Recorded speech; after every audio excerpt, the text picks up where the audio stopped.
السلام علیکم ورحمۃ اللہ وبرکاتہ۔ ایجوکیشنل سیکرز ملر میں خوش آمدید۔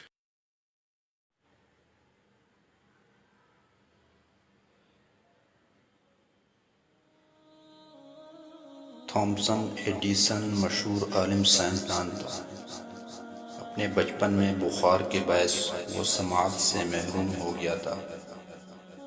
جب وہ چھوٹا تھا تو ایک دن وہ اسکول سے آیا اور ایک سر بمہر لفافہ اپنی والدہ کو دیا کہ استاد نے دیا ہے کہ اپنی ماں کو دے دو۔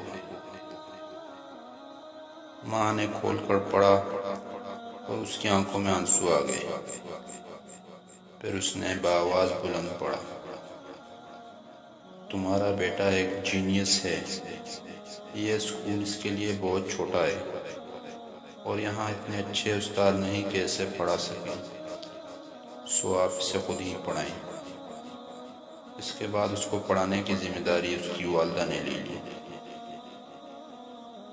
برسوں بعد جب تھامسن ایڈیسن ایک سائنسدان کے طور پر دنیا میں مشہور ہو گیا تھا اور اس کی والدہ وفات پا چکی، تو وہ اپنے خاندان کے پرانے کاغذات میں کچھ ڈھونڈ رہا تھا کہ اسے وہی خط ملا۔ اس نے خط کو کھولا تو اس پر لکھا تھا، آپ کا بیٹا انتہائی غبی کن ذہن اور ذہنی طور پر ناکارہ ہے، ہم اسے اب مزید اسکول میں نہیں رکھ سکتے۔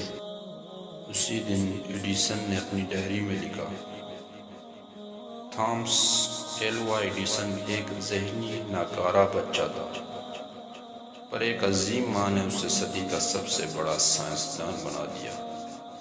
ماں نسلوں کو سنوار دیتی ہے، کسی نے سچ ہی کہا ہے۔ ناظرین، اس طرح کی مزید انفارمیٹیو اور سبق آموز ویڈیوز دیکھنے کے لیے اس ویڈیو کو لائک کریں، شیئر کریں اور میرے چینل ایجوکیشنل سیکرز ملر کو سبسکرائب کریں۔ شکریہ۔